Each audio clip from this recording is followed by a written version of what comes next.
косточки. Василий Фетисов, памятник славы.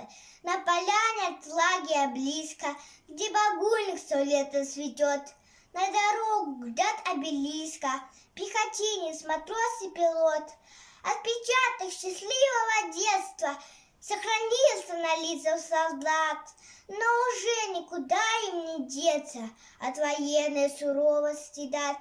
Вот в таком же зеленом июне им сказал пожилой старшина: забрала их веселых и юных, и домой не вернула война. На рассвете, прижав автоматы, шли солдаты на штурм высоты, нестареющим нашим вожатым мы к ногам положили цветы.